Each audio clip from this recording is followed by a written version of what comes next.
warahmatullahi wabarakatuh. Alhamdulillah, nahmaduhu ta'ala wa nasta'inuhu wa nastaghfiruh wa na'udzu billahi min shururi anfusina wa min sayyiati a'malina. Man yahdihillahu fala mudilla lahu wa man yudlil fala hadiya lahu. Asyhadu an la ilaha illallah wahdahu la syarika lahu wa asyhadu anna Muhammadan 'abduhu wa rasuluh. Ya ayyuhalladzina amanu taqullaha haqqa tuqatih wa la tamutunna illa wa antum muslimun. Ya ayyuhan nas taqu rabbakum alladzi khalaqakum min nafsin wahidah wa khalaqa minha zawjaha wa batha minhuma rijalan katsiran wa nisaa'a wattaqullaha alladzi tasaaluna bihi wal arham innallaha kana 'alaykum raqiba. Ya ayyuhalladzina amanu taqullaha wa qulu qawlan sadida yuslih lakum a'malakum wa yaghfir lakum dhunubakum wa may yuti'illaha wa rasulahu faqad faza fawzan 'azima. Amma ba'd, fa inna asdaqal hadithi kitabullah وخير الهدي هدي محمد صلى الله عليه وسلم وشر الأمور محدثاتها فإن كل محدثة بدعة وكل بدعة ضلالة وكل ضلالة في النار. وبعد, saudara-saudara sekalian, rahimakumullah, alhamdulillah Allah Subhanahu wa taala masih memanjangkan umur kita sehingga pada pagi Jumat yang mudah-mudahan hari yang barokah. Amin. Allah Subhanahu wa taala kembali mengumpulkan kita di satu majelis yang dirahmati, yakni majelis talabul ilm. Tidak henti-hentinya kita bersyukur pada Allah Subhanahu wa taala atas nikmat-nikmat yang Allah berikan. Nikmat sehat, nikmat waktu luang, yang dimana sebagian kaum muslimin tidak mensyukuri dua nikmatani maghbudun anhu katsirun minan nas, as-sihah wal faragh. Dua nikmat yang kebanyakan manusia lalai darinya. Apa dia? Nikmat sehat dan waktu yang luang. Untuk mempersingkat waktu, ya, kita langsung masuk ke pembahasan lanjutan dari pertemuan yang sebelumnya, yakni penjelasan 3 landasan utama dari kitab Syekh Muhammad bin Abdul Wahhab At-Tamimi, Thalathatul Usul, ya, 3 landasan utama. Ini wajib atau sangat penting untuk diketahui oleh seorang muslim. Dengan mempelajari kitab ini, insyaallah ta'ala seorang akan mengenal apa itu tauhid, akidah yang benar, gimana, apa kewajibannya hidup di dunia, dan apa kewajibannya sebagai hamba Allah Subhanahu wa ta'ala. Pada pertemuan sebelumnya telah kita bahas tentang perkataan Syekh Muhammad bin Abdul Wahhab, yakni wajib bagi kita mengetahui 4 permasalahan, dan sudah kita bahas 3 di antaranya. Yang pertama yaitu ma'rifatullah wa ma'rifatun nabi bil adillah wa ma'rifatu dinil Islam bil adillah. Yang kedua yakni al-amal bih. Yang ketiga yakni ad-da'wah ilaih. Dan yang sekarang insyaallah akan kita bahas as-sabru 'ala al-adafi. Ya, wajib bagi kita mengetahui, mempelajari 4 permasalahan. Yang pertama yaitu berilmu tentang siapa Allah, siapa Rasulullah sallallahu alaihi wasallam, kemudian apa itu agama Islam. Yang 3 pertanyaan ini mungkin telah sama-sama kita ketahui, adalah pertanyaan yang pertama sekali akan ditanya ketika kita masuk ke dalam barzakh, ke dalam kubur. Man rabbuk wa man nabiyyuk wa ma dinuk. Siapa Rabb kamu? Siapa nabimu? dan apa agama, apa itu agama. Ya. Pertemuan sebelumnya telah kita bahas ketika telah berilmu kemudian seorang mengamalkan. Setelah mengamalkan semampu mungkin dia mendakwahkan, maka sekarang kita masuk pada yang keempat, yakni as-sabr 'ala al-adabi, bersabar terhadap gangguan-gangguan yang didapatkan ketika seseorang beramal kemudian berdakwah atau ketika dia belajar. Ya.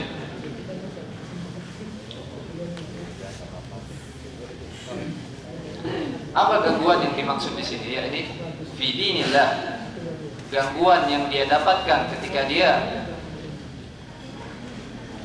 berjalan di atas agamanya Allah Subhanahu wa taala. Karena apa? Di setiap zaman, di setiap waktu dan tempat, ya, seseorang yang berdakwah ke jalannya Allah Subhanahu wa taala, tentunya dengan ilmu, tentunya dengan dalil kitab was sunnah, dia pasti akan mendapatkan gangguan. Akan mendapatkan sesuatu yang tidak mengenakan. Imma diejek, imma dakwahnya tersebut tidak diterima, imma dituduh dengan yang perkara-perkara yang menyakitkan misalnya. Ini seluruhnya namanya gangguan. Dan berbeda-beda di suatu tempat dan waktu. Misalnya di negeri ini dakwah tauhid, memberantas kesyirikan, itu telah luas tersebar. Berbeda dengan negeri kita di Indonesia, ya, mereka menganggap kesyirikan itu tauhid dan menganggap tauhid itu syirik. Menganggap bid'ah itu sunnah, menganggap sunnah itu bid'ah. Menganggap maksiat itu taat, menganggap taat itu maksiat. Tentunya gangguan yang diperoleh di Saudi Arabia dengan gangguan yang kita peroleh di negeri kita lebih asyad di Indonesia, lebih keras lagi di negeri kita. Ya, dikarenakan apa? Suatu tempat yang telah jelas, kemudian manusianya di situ sudah artinya memahami apa yang disampaikan oleh seorang dai, mereka mudah menerima. Ya, beda di negeri atau di tempat yang memang para manusianya itu orang-orangnya tidak mudah untuk menerima. Ya. Jadi berbeda-beda gangguan tersebut yang didapatkan oleh seorang dai, berbeda-beda di mana dia berada, kemudian kapan dakwah tersebut dia lakukan. Nah, apabila sunnah misalnya, sunnah Rasulullah SAW itu qawiyah, kuat, sebagaimana di negeri ini, ya, maka sedikit. Namun kebalikannya apa tadi? Ketika sunnah itu lemah, artinya tidak dikenal, kemudian mereka banyak yang tidak mau belajar dan seterusnya, maka gangguan itu akan kita dapatkan sangat banyak sekali. Ya. Maka seorang dai yang berdakwah kepada Allah Subhanahu wa taala, menyeru untuk kembali ke jalannya Allah Subhanahu wa taala, wajib bagi dia untuk bersabar. Ya. Bersabar jadi berdasarkan apa yang dicontohkan oleh Rasulullah SAW, ya, dan orang-orang soleh dan para a'immah, para imam yang terdahulu dari kalangan sahabat ridwanullah alaihim ajma'in, kemudian orang-orang soleh juga, tabi'in, tabi'ut tabi'in, dan orang-orang yang setelah mereka. Ya, wajib bagi seorang dai itu bersabar, bersabar atas gangguan yang dia terima. Dan ini tergantung atau masing-masing dari tergantung keadaan bagaimana dai tersebut menyikapi mad'unya, ya, orang-orang yang didakwahinya. Maka didapati yang paling keras, yang paling dahsyat ujiannya itu siapa? para anbiya, para rasul, ya. Asyaddu aktsarun nas bala'an al-anbiya, para nabi. Kemudian siapa? Tsumma al-amsal fal amsal. Kemudian yang semisal mereka dan yang semisal mereka. Ya. Dan dari orang-orang yang mengikuti mereka dengan baik. Ulaika alladziina an'ama Allahu 'alaihim minan nabiyyin was-siddiqin wasyuhada was-shalihin. Ya, inilah mereka orang-orang yang telah Allah beri nikmat kepada mereka. Ya, maka itu di setiap sholat kita memohon kepada Allah Subhanahu wa taala apa ayatnya? Ihdina as-siratal mustaqim. Siratal ladzina an'amta 'alaihim. Yani orang-orang yang Allah beri nikmat, mereka adalah para nabi, para rasul tentunya, orang-orang yang jujur, wasyuhada, orang-orang yang mati syahid, was-shalihin, dan orang-orang yang saleh.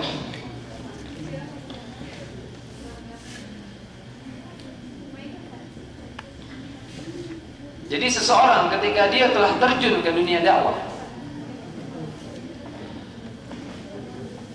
maka mau tidak mau dia akan merasakan yang namanya sakit. Ya, pernah nggak artinya kita ketika menyampaikan mungkin ke satu orang aja. Ya, sekali lagi yang kalau saya sebutkan dakwah ini tidak harus duduk di halaqah atau majelis seperti ini. Mungkin 1-2 orang demikian dulu, itu namanya dakwah. Ya, mungkin mereka tidak terima, bahkan mendebat kita. Ya, bahkan sampai mengucapkan kata-kata yang tidak layak misalnya. Ya, maka seseorang kalau sudah terjun dalam artian dia sudah berdakwah, maka harus wajib bagi dia untuk bersabar. Ya, kemudian ketika dia merasakan itu, pasti dia akan merasakan keterasingan. Ya, pada Islam, Islam ini awalnya asing, kemudian akan kembali kepada asing. Namun Rasulullah SAW memberi kabar gembira kepada kita, maka berbahagialah fatubu lil ghuraba. Ya, berbahagialah orang-orang yang dianggap asing, berbahagialah orang-orang yang dianggap aneh. Ya, berbahagialah orang-orang yang lain sendiri di kalangannya atau di masyarakatnya, lain sendiri dalam artian dikarenakan dia mengamalkan sunnah. Ya, ketika orang mencukur jenggotnya misalnya, ya, dia memanjangkan. Ketika orang-orang melakukan kebid'ahan, ya, dia lari dari bid'ah, mengamalkan as-sunnah. Ya, ketika orang melakukan upacara kesyirikan, ya, dia menyendiri, kemudian dia lari dari masyarakatnya untuk berpegang teguh pada tauhid. Ini yang membuat dia terasing, ya, dan membuat dia tersakiti. Maka sekali lagi wajib bagi dia untuk bersabar. Ini pasti, ya, nggak ada yang namanya dakwah itu. Ya, ketika kita datang, ini jarang terjadi. Mungkin ada tapi jarang terjadi. Ketika kita datang mendakwai seseorang atau mungkin di masyarakat, langsung diterima. Ya, apalagi zaman-zaman sekarang ini. Ya, zaman-zaman sekarang ini. Ya, permusuhan, ya, kata-kata yang menyakitkan, bahkan sampai diusir dari masyarakatnya. Ini mau tidak mau. Sebagaimana Rasulullah SAW, beliau juga demikian, dan para anbiya juga demikian. Nabi Nuh alaihissalam, ya, dan para nabi yang lainnya. Qala Nuh, apa dia? Inni da'awtu qaumi lailan wa nahara. Ya Rabbi, kata Nuh alaihissalam, saya menyuruh kaum saya ini siang malam. Berapa tahun Nuh mendakwahi kaumnya? Berapa ratus? 900 tahun, 950 tahun. Ya, bayangkan, lailan wa nahara.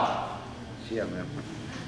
Bukan cuma 1 jam atau sebentar datang ke tempat temannya atau saudaranya dan sebagainya. dakwah langsung pulang tidur enggak. Lailan wa naharan, sepanjang waktu, sepanjang hari selama bertahun-tahun. Kemudian apa kaumnya tersebut? Nerima. Falam yajid du'ai illa firar. Gak ada yang menyambut sambutan saya. Dakwah saya tidak tersambut. Bahkan mereka kemana? Lari menjauh daripada Nabi Nuh alaihissalam. Kemudian yang naik perahu Nabi Nuh alaihissalam berapa? Cuman beberapa saja. Keluarga, anaknya. Khalas. Ya.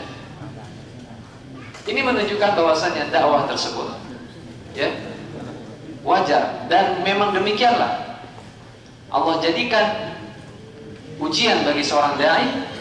Dakwahnya tidak diterima, tentunya sekali lagi dakwah tersebut harus benar-benar di atas manhaj Rasulullah SAW, metodenya Rasulullah SAW, bukan dakwah yang nyeleneh, ya, bukan dakwah misalnya mengaku nabi misalnya, ya, atau mengajak misalnya berjalan ke sana kemari, ya, artinya tidak mempelajari din ini, ya. Jadi kemudian Rasulullah SAW juga ketika awal-awal dakwah ke Taif, ya, apakah langsung diterima? Ya, dilempari batu sampai mengeluarkan darah. Ya, ini menunjukkan, ya, ada, ya, di gangguan itu pasti ada.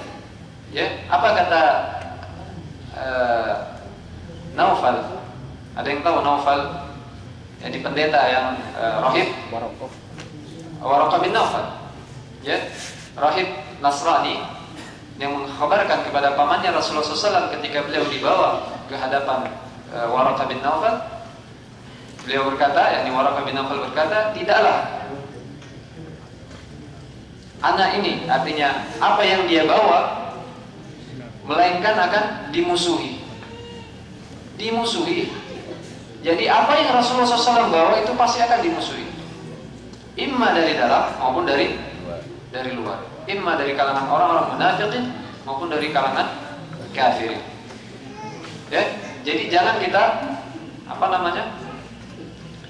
rendah diri atau putus asa ketika berdakwah tidak diterima, kemudian dikata-katai dengan kata-kata yang menyakitkan. Maka kewajiban kita adalah untuk bersabar. Ya, banyaknya mukhalafin lah, yakni banyaknya orang yang menyelisihi dia, ya. Namun perkara ini semua tidak membahayakan bagi dai tersebut. La yadurruh, ya. Kemudian tidak boleh bagi dia untuk tertipu dengan banyaknya pengikut orang-orang yang menyimpang.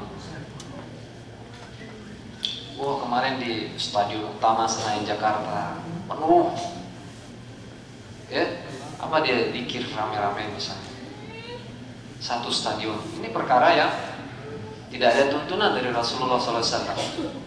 Ya, wa idza quri'al Qur'an, apa tadi di moderator tegur, ya, wa idza quri'al Qur'an fastami'u lahu wa ansitu la'alakum turhamun. Apabila Al-Quran di sini maknanya umum, al-dzikr juga Al-Quran. Ini dzikr itu juga Quran. Inna Quran al-Fajr kana mashhuda. Nah, di sini menunjukkan bahwasanya makna Quran di sini bukan sekadar Quran yang ini, ya. Jadi al-dzikr. Wa idza quri'al Quran fastami'u lahu wa ansitu la'alakum turhamun. Jadi tidak ada yang istilahnya zikir rame-rame. Ini menyelisih as-sunnah. Tidak ada tuntunan dari Rasulullah SAW. Bahkan sahabat Ibnu Mas'ud mengingkari perkara ini. Pengikutnya ramai. Ya, kita jangan tertipu dengan pengikut yang ramai. Namun kita lihat bagaimana dia berjalan. Ya, seseorang dai itu berjalan di atas apa? Apakah benar di atas manhajnya Rasulullah SAW atau tidak? Itulah ukurannya. Fa'in tanaza'tum bi syai'in farudduhu ila Allahi wa Rasul in kuntum tu'minuna billah wal yawmil akhir. Apabila kalian berbeda tentang suatu perkara, maka kembalilah kepada Allah, yakni Al-Quran wa rasul. Ya, dan kepada hadis-hadis Rasulullah SAW. Jadi bukan kepada da'inya atau kiainya atau ustadznya. Ustadz tersebut mungkin hanya menyampaikan. Namun pada hakikatnya semua itu membutuhkan dalil-dalil. Jadi kita tidak tertipu dengan banyaknya pengikut seseorang. Ya, kemudian dia senang-senang, artinya dakwahnya tersebut santai. Ya. Berbeda dengan seseorang mungkin yang mendakwakan Alkitab was Sunnah ala fahmi salafil ummah di atas pemahaman para sahabat, gangguannya sangat banyak sekali. Ya. Di kampungnya ya ada apa namanya? Kalau orang meninggal tahlilan misalnya. Tidak ada tuntunan sama sekali. Ya. Tidak ada tuntunan sama sekali. Dan ini sudah menjadi adat kebiasaan. Ya. Bahkan Al-Imam Syafi'i menyebutkan di dalam kitab beliau Al-Um bahwasannya berkumpul-kumpul ya di rumah orang mati itu termasuk bid'ah mungkarah. Ya, kalau nggak percaya buka kitab Al-Um yang bisa bahasa Arab ya. Itu Imam Syafi'i sendiri yang lebih anehnya di Indonesia mazhab Syafi'i, kenapa mereka tidak mengikuti Imam Syafi'i dalam perkara ini? Tapi banyak pengikutnya, ya, banyak pengikut. Namun bagi kita tidak tertipu dengan banyaknya pengikut. Ya, kemudian ketika kita berdakwah di atas as-sunnah, pengikut kita sedikit, maka ini jangan menjadi kita bersedih. Fala yahzunka kufruh ilaina marji'uhum fanunabbihum bima 'amilu. Jangan merasa sedih ya atas pengingkaran, pelanggaran, kemaksiatan, kebid'ahan, kesyirikan yang mereka lakukan. Ya, numatti'uhum qalila. Kata Allah Ta'ala, kami biarkan mereka bersenang-senang sebentar. Kemudian Allah akan mengabarkan apa yang mereka amalkan. Kemudian mereka akan ditampakkan ke dalam adab al-ghalid. Jadi adab yang sangat keras sekali.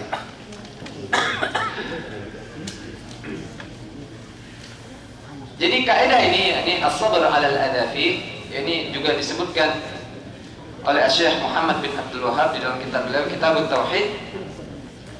Man haqqaqa bab man haqqaqa tauhid dakhala al-jannah bighairi hisab.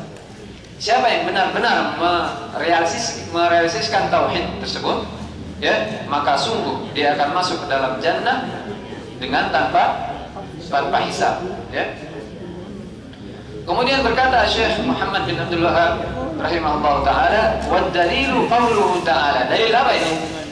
Dalil 4 perkara ini. Apa dia yang pertama tadi? Ya, Pak Kafi masih ingat? Al-ilmu, yani ma'rifatullah, ma'rifatun nabiyyi wa ma'rifatu dinil islamil adillah. Ya, yang kedua al-amalu bih, mengamalkannya. Yang ketiga ad-da'wah ilaihi, berdakwah. Ya, yang keempat as-sabr ala al-adafi. Ya, ini 4 ini harus diingat. Ya, maka nanti pendalilan surat Al-Asr yang dibawakan oleh Syekh Muhammad bin Abdul Wahhab ini sangat jelas sekali. Ya. Dalilnya adalah firman Allah Subhanahu wa taala, Bismillahirrahmanirrahim, wal 'asr innal insana lafi khusr illa alladziina aamanu wa 'amilus shalihat wa tawashaw bil haqq wa tawashaw bis sabr. Ya, ada yang enggak hafal ayat ini? Hafal semua ya? Pasti hafal semua, saya yakin. Ya. Ya, ahsantum. Ya. Kemudian Asy-Syaikh rahimahullah mendatangkan ayat ini sebagai dalil. Ya.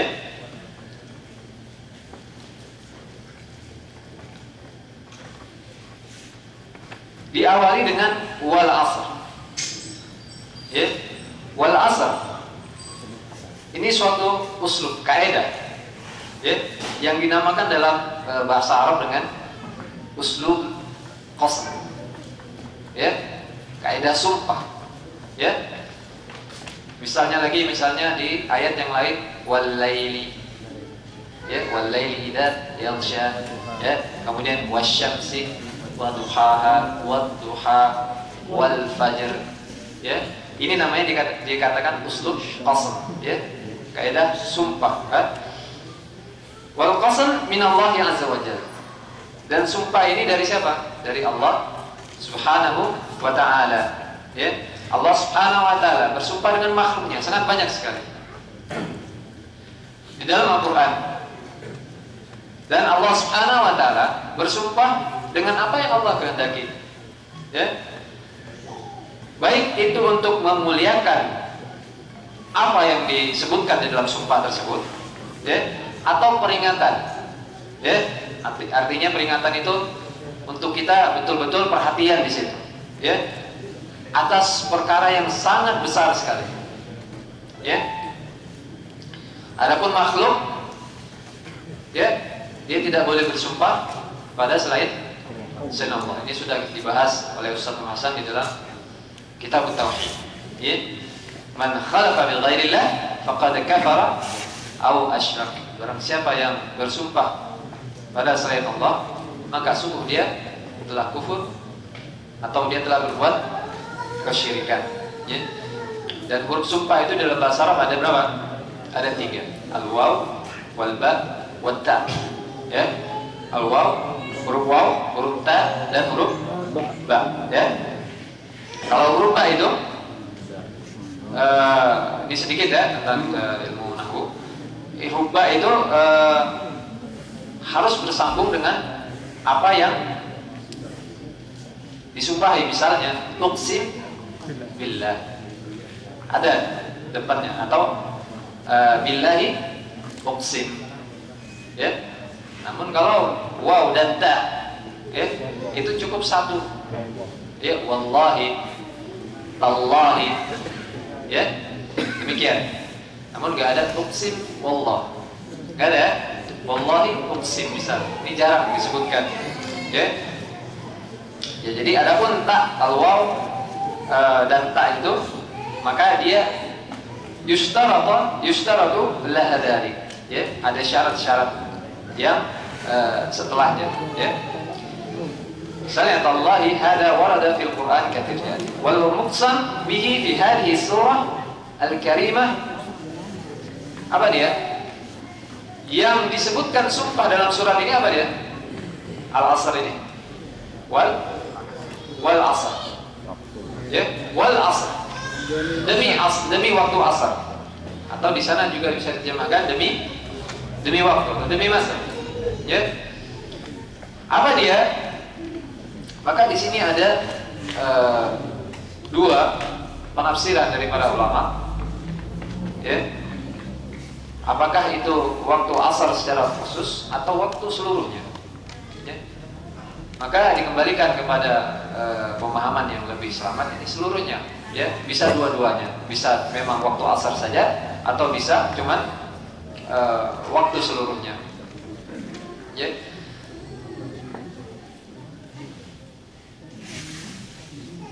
Jadi apabila wal asr, al asr itu dimaknakan dengan waktu asar yang ma'ruf. Waktu asar tahu ya? Setelah zuhur, itu asar namanya. Waktu asar. Maka yang diinginkan di sini adalah salatul asr.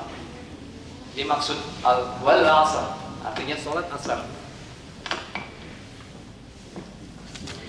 Dan salat asar itu adalah salah satu salat al-bardain. Ada yang pernah dengar? Salatul bardain. Hah? Apa dia Pak Ansori? Hah? Salatul bardain. Ya? Man shallal bardain dakhala al-jannah. Qala Rasulullah SAW, man shallal bardain dakhala al-jannah. Barang siapa yang salat bardain ini, maka sungguh dia akan masuk pada jannah. Subuh dan asar dulu. Asar, yakni al-fajr wal asar. Ya, sholat dua waktu yang dingin. Ya, kenapa dikatakan bardain? Disaksikan malaikat. Hah? Kenapa dikatakan dua sholat yang dingin? Ya, karena malu. Fajar itu waktu pagi, apalagi sekarang ya. Ini waktunya dingin.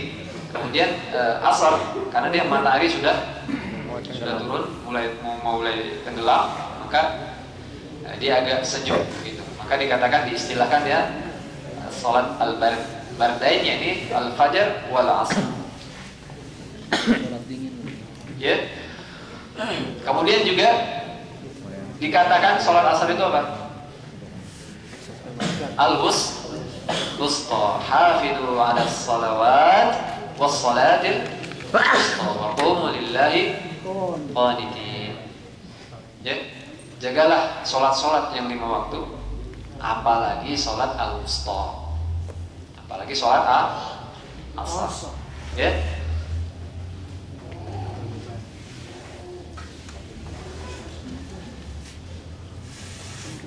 Dan waktu asar ini waktu yang sangat mulia sekali, ya, juga waktu yang sangat banyak dalil-dalil dari di dalam Al-Quran juga, sebagaimana ayat yang saya sebutkan tadi. Kemudian hasungan kita, ya, untuk bersegera, ya, mengerjakan sholat asar misalnya, dan peringatan Rasulullah SAW agar jangan meninggalkannya atau melalaikannya. Melalaikannya atau luput darinya. Ya. Hadis pertama, hadis di sini saya bawakan satu. Kunna 'inda Rasulillah sallallahu alaihi wasallam fa nadara ila al-qamar lailatul badr. Faqala innakum satarawna rabbakum kama tarawna al-qamara lailatul qadr. Fa in istata'tum alla tughlabu ala salatin qabla tulu'i syams wa salatin qabla ghurubiha faf'alu. Ya. Hadis riwayat Bukhari. Rasulullah SAW bersabda dari Jarir bin Abdullah radhiyallahu taala anhu, dulu kami di sisi Rasulullah SAW, kemudian kami memandang kepada bulan purnama, ya, bulan ketika malam perang Badar. Ya, innakum satarawna rabbakum, sesungguhnya kalian nanti akan melihat Rabb kalian sebagaimana kalian melihat bulan ini, bulan pada malam Al-Badr. Apabila kalian mampu, janganlah kalian terhalang dari menegakkan sholat qabla tulu'i syams, sebelum terbit matahari, apa? Sholat fajar, sholat subuh. Kemudian wassalati qabla ghurubiha, dan sholat sebelum terbenam matahari. Ya, maka lakukanlah, yakni tegakkanlah sholat subuh dan asar. Jangan sampai, ya, kalian lalaikan. Yakni alla tughlabu di sini artinya jangan sampai kalian terkalahkan oleh urusan-urusan, ya, urusan-urusan duniawiyah.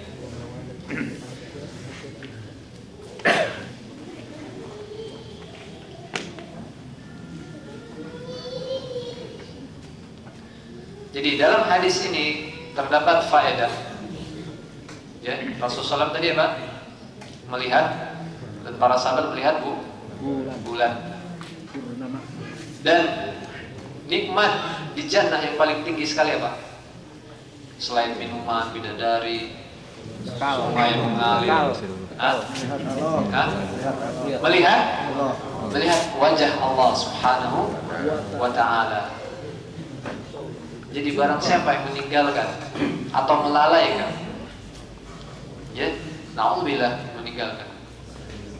meninggalkan sholat asar dan sholat fajar, maka mungkin dia akan luput daripada memandang wajahnya Allah Subhanahu wa ta'ala. Ya, sebab ini nikmat yang paling tinggi sekali. Ya, nikmat yang paling tinggi di jannah, yakni memandang wajah Allah Subhanahu wa ta'ala. Ya, apa dalilnya? Wujuhun yauma idin nadhirah, wajah-wajah pada waktu itu berseri-seri, ila rabbiha nadhirah, kepada Rabbnya mereka memandang. Ya, ini bantahan kepada orang-orang yang mengatakan Allah mungkin tidak bisa dilihat, atau Allah di mana-mana, atau Allah tidak memiliki wajah. Kalau memiliki wajah berarti sama makhluknya, dan seterusnya dan seterusnya. Ya. Wajah Allah memiliki wajah. Namun laisa kamitslihi syai' wa huwas sami' al-basir. Allah Subhanahu wa taala memiliki wajah, Allah Subhanahu wa taala memiliki tangan. Namun Allah Subhanahu wa taala menyifati dirinya semaunya Allah Subhanahu wa taala. Ya, tidak sama dengan makhluknya. Jangan dikatakan nanti oh berarti kita telah menyamakan Allah dengan makhluknya. Nauzubillah min dzalik.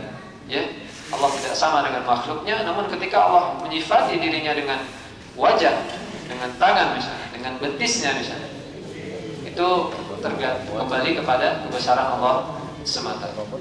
Jadi di dalam hadis ini, yakni Rasulullah SAW mengisyaratkan bahwasannya kalian akan melihat Allah Subhanahu Wa Taala sebagaimana kalian melihat bulan. Apakah wajah Allah sama dengan bulan?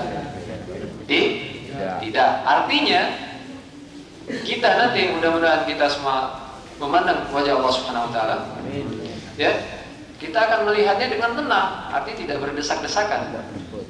Kita melihat bulan di mana aja kan bisa. Ya, bukan berarti Rasulullah SAW menyamakan bulan tadi dengan wajahnya Allah, bukan.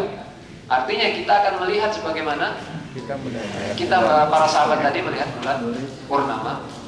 Ya, jadi tidak berdesak-desakan. Jadi di sini dalil bahwasanya orang-orang beriman nanti akan melihat wajahnya Allah Subhanahu Wa Taala. Ya, faedah yang kedua bahwasanya ada keutamaan pada salat subuh dan salat asar.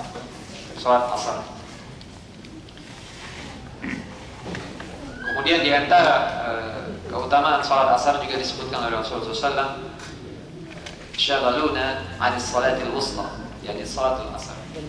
Ya, ketika itu ketika dalam menghadapi orang-orang musyrik, ya, pada perang Khandaq, ya, orang-orang musyrik ini telah penggalian parit Khandaq itu telah melalaikan atau menyibukkan Rasulullah SAW daripada salat asar. Ya, kemudian lagi Rasulullah SAW bersabda, "Man taraka salatul asar faqad habita 'amaluhu." Ya, barang siapa yang meninggalkan salat asar maka sungguh telah hapus amalannya, ini pada hari itu. Ya, kemudian hadis yang lain lagi, peringatan dari orang-orang yang melalaikan salat asar. Ini kebanyakan mungkin, ya, kita yang sebagai supir misal, ya, perhatikan ini, jangan kita kalah dengan manusia. Ya, usahakan terus di masjid. Ya, jangan gara-gara manusia madam jib syarah ala telruh, ya, lah. Katakan sama madamnya, ya madam, qad jaa waqtus salat. Ya, kalau bisa dalilnya lebih mantap. Orang Arab banyak yang jatuh gara-gara dalil, ya. Wallahi sabila. Maka harus kuasain dalilnya, ya. Man taraka salatul asr faqad habita 'amaluhu. Ya. Kemudian orang yang melalaikan misalnya, man fatathu salatul asr faka'annama wadira ahlahu wa malahu. Barang siapa yang luput di sini artinya dia tidak mengerjakannya tepat waktu. Dia tidak mengerjakannya ketika ini bersama jamaah fil masjid. Ya, maka sungguh seolah-olah dia menyia-nyiakan keluarga dan harta. Ini orang yang melalaikan. Makanya usahakan bagi kita mungkin yang kerja di perumahan terutama, ya, yang madrasah juga tidak menutup kemungkinan yang kerja di madrasah, ya, banyak teman-teman dari kalangan madrasah demikian, ketika dinasihati susah terus lama-lamanya, ya, sudah disampaikan, nah bagi kita hanya menyampaikan. Jadi barang siapa yang melalaikan sholat asar maka sungguh seolah-olah dia menyia-nyiakan keluarga dan hartanya, ya. Tahawun, bergampang-gampangan, ya. Aduh, kalau nggak diturutin gimana? Makanya di sini dikatakan at-ta'ah, ketaatan itu, ya, hanya kepada Allah SWT. La ta'ata fi maksiyah ala khaliq. Tidak ada ketaatan ketika maksiat kepada Allah Subhanahu wa taala. Dan kenapa kita harus takut? Man yarzuqukum? Siapa yang memberi rezeki kepada kita? Allah Subhanahu wa taala. Maka dari itu, hafidhu 'ala shalawat was salatil wusta.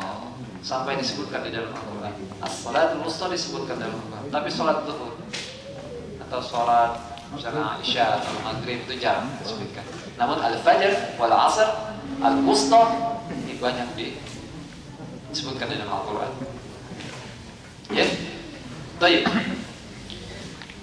Jadi di ayat ini wal asr, ya, sampai jam berapa? Jam 11. Sesi belakang. Pertanyaan banyak sekali. Sampai jam 11. Kurang 11:11 Oh, baru pertanyaan. Ya, jadi saya ringkas saja. Ya, mungkin surat ini harus dihafalkan dan mungkin harus dijabarkan. Ya, jabarkannya nggak begitu sulit. Ya, makanya 4 perkara ini yang harus kita pegang. Ma'rifatullahi wa ma'rifatun nabi wa ma'rifatun dinil Islam bil adillah, mengenal Allah Subhanahu wa taala, mengenal nabinya Muhammad SAW, dan mengenal agama Islam itu dengan dalil-dalilnya, kemudian berdakwah, kemudian mengamalkannya, kemudian berdakwah, kemudian sabar di atas gangguan-gangguannya. Nah, inilah yang intisari dari surat Al-Asr. Innal insana lafi khusr. Kemudian ayat selanjutnya innal insana lafi khusr. Yani kerugian. Manusia itu dalam kerugian, ya. Inilah yang dikatakan dan di sana ada pengecualian illal ladzina amanu wa 'amilus shalihat wa tawassaw bil haqq wa tawassaw bis sabr. Nah, inilah yang dikatakan 4 ini tadi. Ya, al-iman illal ladzina amanu, ma'rifatullah wa ma'rifatun nabi wa ma'rifatun dinil Islam bil adillah wa 'amilus shalihat. Apa yang kedua tadi? Mengamalkan. Ya. Kemudian ad-da'wah ilaihi, at-tawasi bil haqq wa tawasaw bil haqq. Kemudian as-sabr ala al-adafi. Ya, bersabar di atas gangguan-gangguan yang ada. Nah, inilah intisari daripada surat Al-Asr yang dibawakan dalil oleh Syekh Muhammad bin Abdul Wahhab tentang wajibnya kita mengetahui 4 perkara ini. Ya, insyaallah taala dalam pertemuan selanjutnya kita akan lanjutkan. Sebenarnya masih banyak sekali karena waktu yang terbatas, insyaallah akan kita lanjutkan pada pertemuan yang lanjut. Mungkin ada pertanyaan yang bisa di... Bismillahirrahmanirrahim. Sesi pertanyaan. Bolehkah menjamak sholat karena sibuk pekerjaan? Kalau sibuk, la dalil alaihi, yani tidak ada dalil. Tidak ada dalil ketika waktu sibuk menjamak sholat. Yang ada dalil menjamak sholat ya, ketika safar, kemudian ketika sakit, mungkin ada beberapa ulama yang bolehkan orang menjamak sholat ketika sakit, Parah. mungkin parah. Allah Ta'ala alam.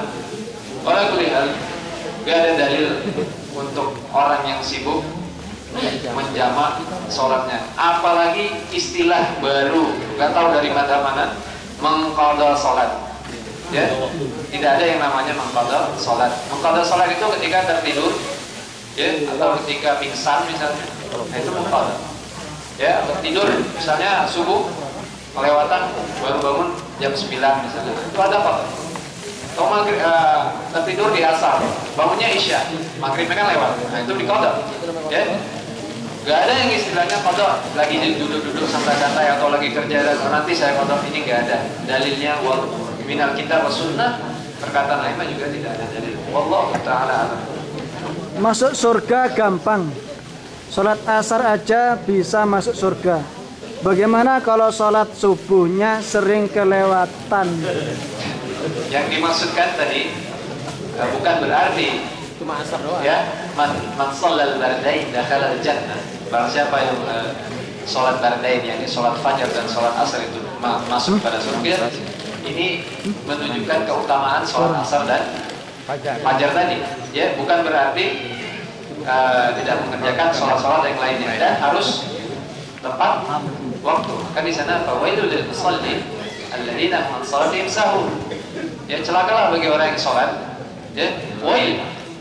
Ya, di sana ditafsirkan dia wail, di sana neraka wail. Ya. Jadi orang yang melalaikan sholatnya, melalaikan waktunya, melalaikan kaifiyahnya, ya, tidak mengerjakannya di masjid besarnya bagi laki-laki, ya, dan seterusnya. Jadi harus dijaga waktu-waktunya. Wallahu a'lam. Apakah meminta doa kepada kiai merupakan perbuatan musyrik? Tidak. Ya, itu namanya tawassul. Tawassul ada yang diharamkan dan ada yang dihalalkan, boleh, mubah. Ya, dalilnya misalnya tawassul yang mubah, yakni kisah Ashabul Kahfi, 3 orang yang terperangkap dalam gua, ya, tertutup pintu gua dengan batu, ya, mereka bertawassul dengan amal soleh, misalnya itu salah satunya. Kemudian dalil bolehnya kita memohon doa kepada kiai atau orang soleh yang masih hidup, jadi ketika musim paceklik, ya, nggak turun hujan, ya, orang-orang mendatangi pamannya Rasulullah SAW untuk berdoa, ini Al-Abbas, untuk berdoa kepada Allah untuk menurunkan hujan. Ini dalil bolehnya meminta didoakan, datang kepada kiai atau ustaz atau orang soleh untuk meminta didoakan, boleh. Namun doanya tersebut, ya, doa secara mutlak, ya, bukan sebagaimana yang kebiasaan orang mendatangi kiai kemudian diberi sesuatu yang Allah a'lam bishawab, kebanyakannya isi mungkin kertas dan seterusnya, itu berbau kesyirikan. Allah a'lam bishawab. Berapa macamkah bid'ah itu? Kalau bid'ah secara bahasa suatu yang baru, dulunya nggak pernah ada, sekarang ada. Badius samawati wal ardh, dalam Allah Subhanahu wa taala, badius samawati wal ardh, Allah Subhanahu wa taala yang mengadakan langit dan bumi yang dulunya tidak ada menjadi ada. Namun yang diinginkan di dalam syariat bid'ah ini adalah kullu bid'atin dhalalah. Jadi di bid'ah dalam perkara syariat. Namun bid'ah dalam perkara duniawiyah asalnya adalah mubah, kecuali ada dalil yang melarang. Pembahasan bid'ah, ya, agak panjang, ya. Nah, secara umum di sana ada yang bagi-bagi bid'ah, ada bid'ah hasanah, apa namanya, katanya ada bid'ah hasanah. Hasanah Allah Ta'ala alam, siapa yang membagi, ya, nggak tahu, gitu. Walaupun lihat yang diinginkan kalau ada pengucapan bid'ah dalam syariat, ini bid'ah yang tercela. Ya, ini nggak ada bid'ah yang baik. Allah Ta'ala. Yang benar memanjangkan jenggot atau memelihara jenggot? Karena panjang yang dijelaskan di kitab sekitar 10 cm.